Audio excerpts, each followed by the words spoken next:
Puji Tuhan, Shalom saudara yang kekasih di dalam Tuhan Yesus Kristus. Kita bertemu kembali pada saat hari ini dalam satu ibadah yang sama saudara. Masih pada satu program yang sama di dalam masa pandemi, di dalam masa keterbatasan saudara. Tetapi yang kita tahu saudara, Tuhan tetap menginginkan kita menjadi orang-orang yang benar saudara. Menjadi orang yang benar, hidup benar di hadapan Allah. Hidup di dalam benar di dalam Allah, dalam arti saudara, kita memiliki satu konsep yang benar seperti apa yang Tuhan mau. Kenapa saya berkatakan demikian saudara? Seringkali ketika kebenaran yang kita munculkan, itu belum tentu satu kebenaran yang dibenarkan oleh Tuhan. Karena apa? Manusia seringkali melihat depan, melihat rupa, melihat casing. Tetapi yang Tuhan mau saudara, mari saudara kita menyikapi segala sesuatunya saudara, dengan hati dengan hati yang tulus, melihat dengan cara pandang Allah. Supaya apa? Kebenaran yang kita lakukan adalah satu kebenaran yang dibenarkan oleh Tuhan. Di dalam kebenaran firman Tuhan di dalam Matius 5 ayat 20 dikatakan, maka aku berkata kepadamu, jika hidup keagamaanmu tidak lebih benar daripada hidup keagamaan ahli Taurat dan orang Farisi, sesungguhnya kamu tidak akan masuk ke dalam kerajaan surga. Saudara, kalau saya boleh katakan saudara, maka aku berkata kepadamu, jika hidup keagamaanmu, artinya saudara, kebenaran yang kita lakukan, kebenaran yang kita lakukan tidak lebih benar daripada hidup keagamaan, kebenarannya daripada ahli Taurat dan orang Farisi, sesungguhnya kamu tidak akan masuk dalam kerajaan surga. Saudara, ayat ini saudara, kebenaran ini adalah satu peringatan satu penegasan daripada Tuhan Yesus Kristus terhadap saudara dan saya. Bagaimana kita menyikapi hidup ini? Karena saudara kalau kita memunculkan satu kebenaran kita secara pribadi, kalau kita saudara melihat kebenaran secara kasat mata saudara, apa yang kita lihat saudara, itu belum tentu benar di hadapan Tuhan. Contohnya saudara, kalau kita menyikapi kebenaran firman Tuhan di dalam Matius 5 ayat 20, maka kita beranggapan bahwa ahli Taurat dan orang-orang Farisi adalah orang-orang yang benar kalau kita menyikapi dalam cara pandang kita saudara Karena apa? Ahli Taurat, orang-orang Farisi, dia adalah apa saudara? Orang yang lekat dengan orang yang hidup di dalam Taurat, bukan hidup dalam Taurat. Dalam arti apa saudara? Mereka seringkali hubungan dengan Taurat belajar Alkitab, belajar Taurat dan sebagainya. Dia tahu kalau orang Jawa mengatakan apa saudara? Hafal ayat, ngelontok ayat saudara, ngelontok ayat dan sebagainya. Tetapi yang luar biasa, Tuhan Yesus menegaskan apa yang dilakukan ahli Taurat dan orang Farisi itu bukan satu kebenarannya sesungguhnya. Tetapi saudara, ada satu rekayasa, bahkan di balik semuanya itu ada satu tipu daya yang mereka lakukan, sehingga saudara, kebenaran yang dia lakukan orang Farisi dan orang Taurat itu saudara tidak dibenarkan oleh Tuhan. Bahkan ada satu penegasan, kalau hidup keagamaanmu tidak melebihi daripada ahli Taurat dan orang Farisi, maka kamu tidak benar, tidak bisa masuk dalam kerajaan surga. Ini satu bukti saudara jadilah kita orang-orang benar di hadapan Tuhan. Jangan sampai kita saudara menjadikan kebenaran yang kita munculkan itu seakan-akan saudara kita sudah benar di hadapan Allah. Tetapi yang Tuhan mau saudara, kita memiliki hati yang benar secara serius Casing kita walaupun casing kita tidak baik saudara, tetapi kepribadian kita, hati kita benar di hadapan Allah. Tuhan melihat seperti itu. Saudara, seringkali kita menyikapi salah saudara. Berapa banyak saudara, kalau kita juga menjumpai kebenaran firman Tuhan, di dalam kebenaran firman Tuhan saudara ada bukti bahwa seringkali manusia itu melihat mukanya, seringkali tampak depannya yang kita nilai sebagai sesuatu yang kita anggap sebagai satu kebenaran. Contohnya di dalam 1 Samuel 16 ayat 1 sampai dengan 13 saudara. Saudara, di dalam konteksnya kita bisa melihat bagaimana Nabi Samuel pada waktu itu saudara, ketika dia mencari pengganti Saul sebagai raja untuk menggantikan Saul sebagai raja saudara. Dia memilih pada waktu itu dia memilih siapa sesungguhnya yang akan menjadi pengganti Saul pada waktu itu.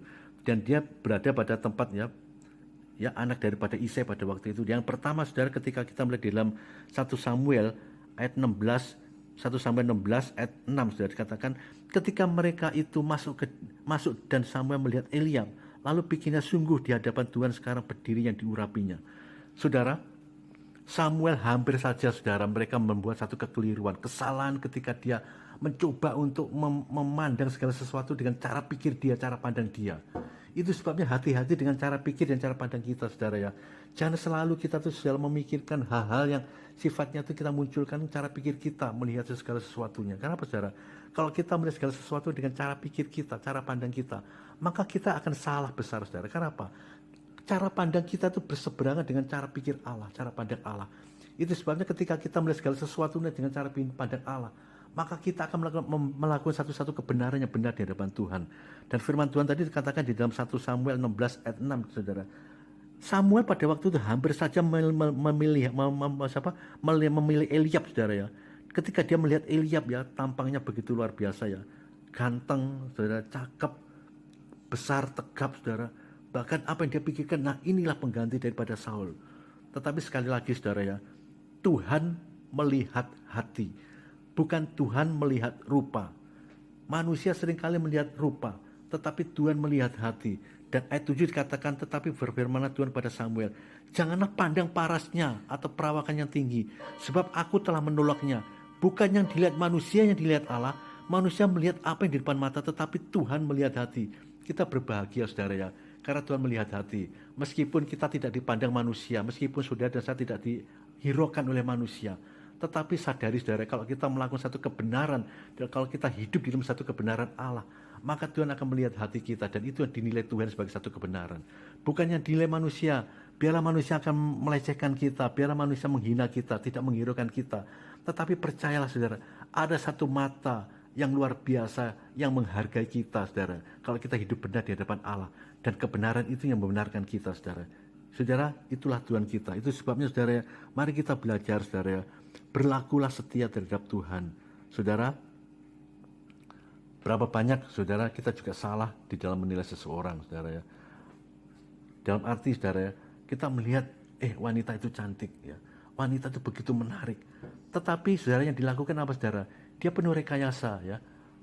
Bedaknya tebal, kemudian alisnya mungkin ditato, bahkan wajahnya itu dipoles begitu luar biasa, saudara.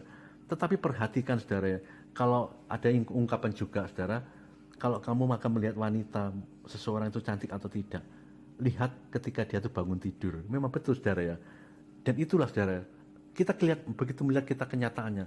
Seringkali kita tuh memoles kehidupan kita tuh supaya terlihat cantik. Kita memoles kehidupan kita tuh dengan aktivitas rohani, saudara.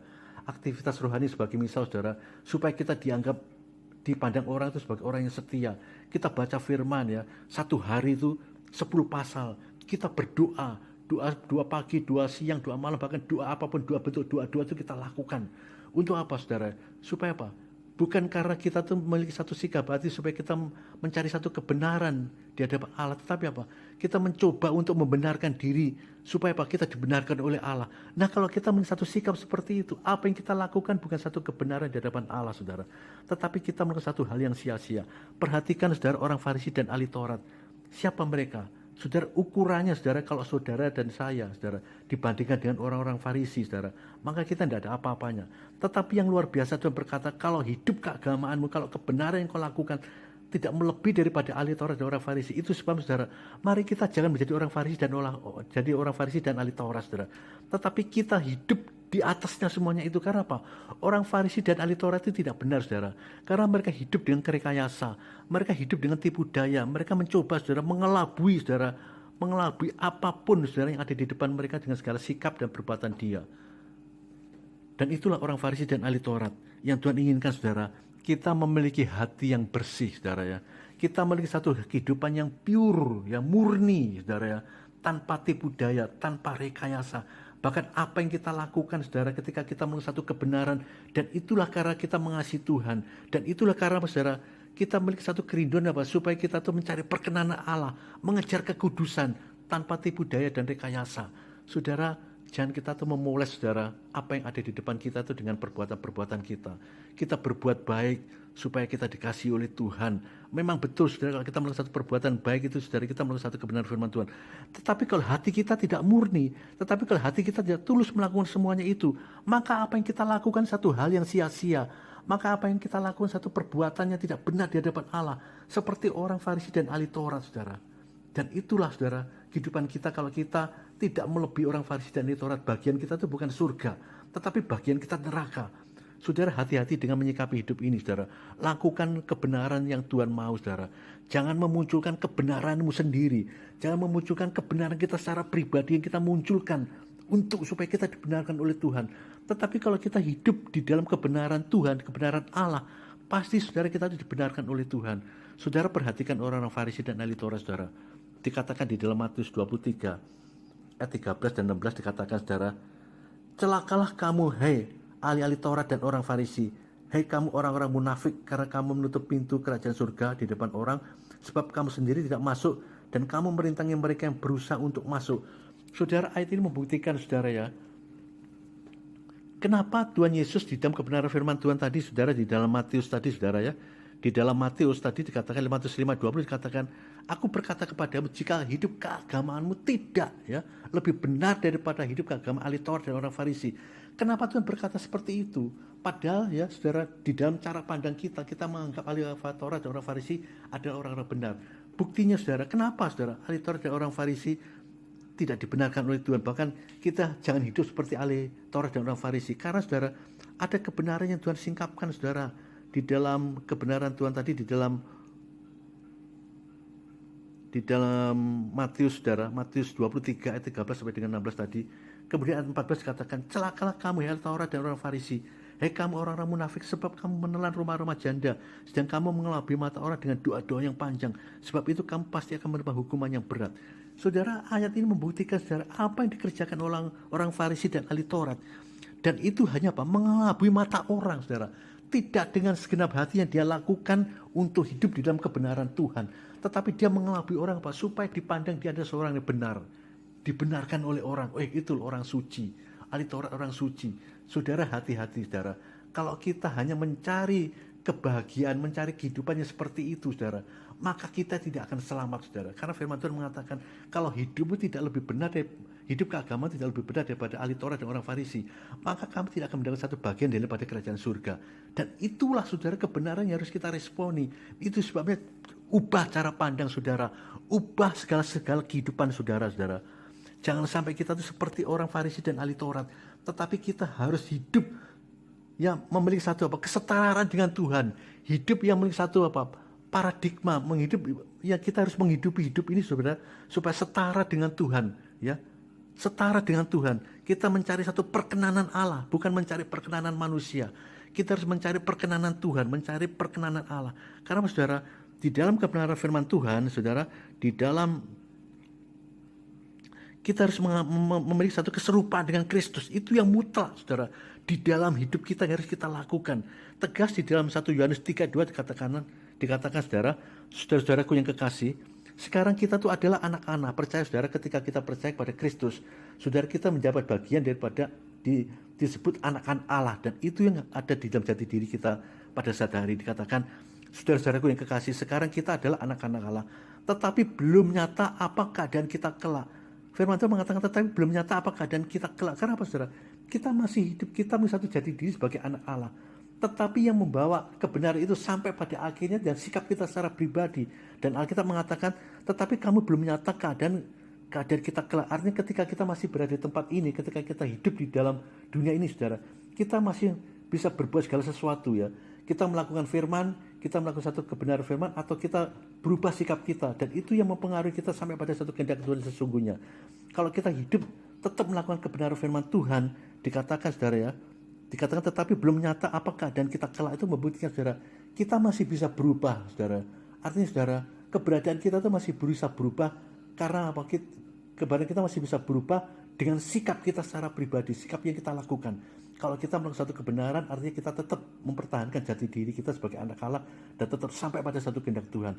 Tetapi kalau kita tidak melakukan satu kebenaran Allah, saudara, kita hidup dengan kebenaran kita secara pribadi, kita jatuh dalam dosa, artinya saudara, kita terlepas daripada anugerah Allah itu, saudara.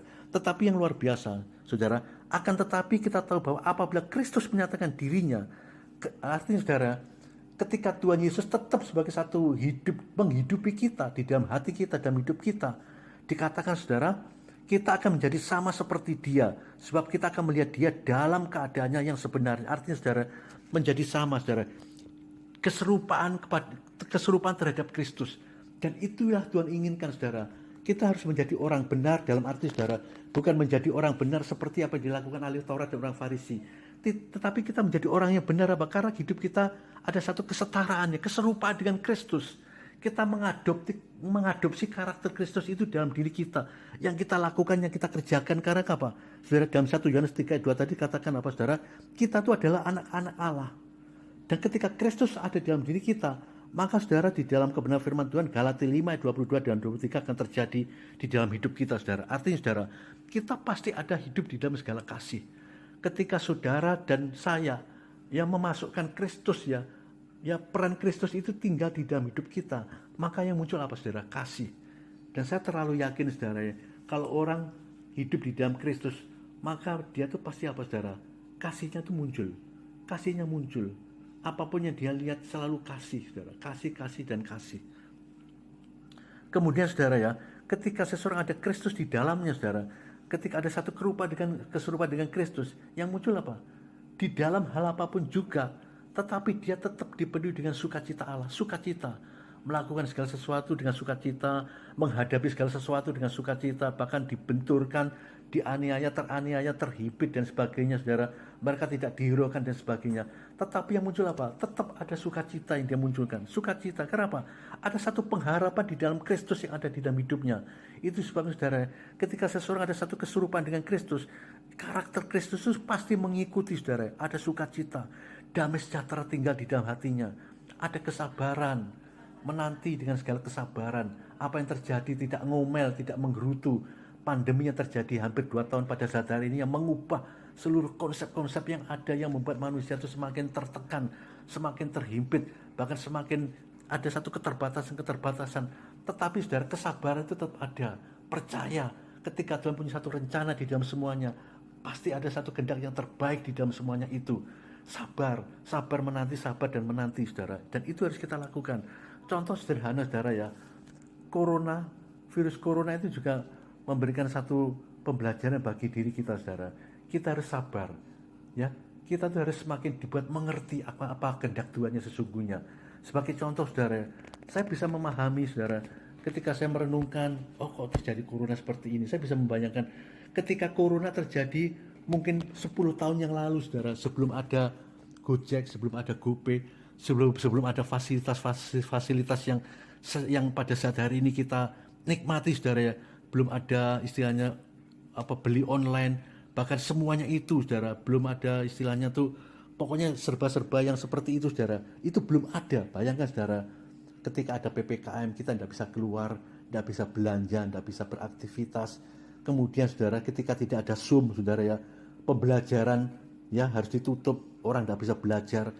Dan kita bisa membayangkan, saudara, tetapi yang luar biasa, kalau kita bisa memahami kebaikan Allah selalu terjadi dalam hidup kita, saudara, ya, dan kesabaran itu ada dalam diri kita, maka kita bisa memunculkan kuasa Tuhan yang sesungguhnya itu yang muncul, saudara.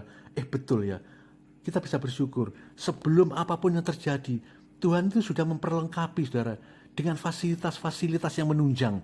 Sebagai misal, saudara, Zoom sudah ditemukan, ya, WA, kemudian GoPay, ya, GoSend, kemudian Grab dan sebagainya.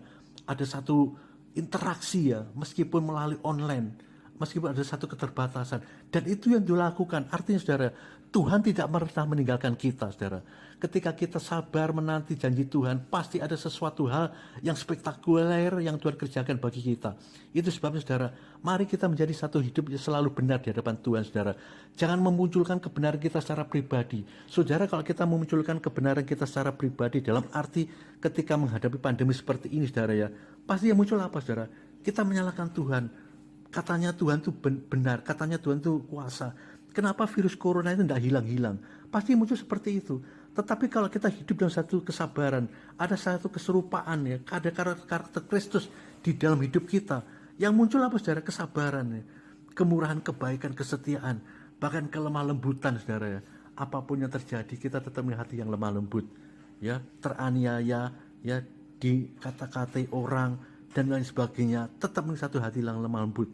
Ada satu penguasaan diri, meskipun kita dikata-katai, meskipun kita, saudara, bahkan difitnah dan sebagainya, ada satu penguasaan diri, tidak temperamental, saudara, tetap menahan diri untuk tetap hidup dalam satu kebenaran Tuhan, untuk tetap mengejar kekudusan, ya. Saudara, mari kita belajar pada saat hari, saudara. Marilah menjadi hidup benar di hadapan Tuhan. Jangan kebenaran kita secara pribadi yang kita munculkan, jangan kebenaran pribadi yang menjadikan satu dasar di dalam kita untuk melangkah. Tetapi mari, saudara, kita mencari satu pembenaran, ya, kebenaran Tuhan yang kita lakukan. Supaya apa, saudara? Apa yang kita lakukan nggak salah di hadapan Tuhan. Ya, kita mengambil contoh tadi dalam kebenaran firman Tuhan di dalam Matius 5 tadi, saudara, ayat 20, tegas Tuhan mengatakan apa? Jangan kamu tuh menjadi orang Farisi, hidup keagamaan seperti orang Farisi dan ahli Taurat.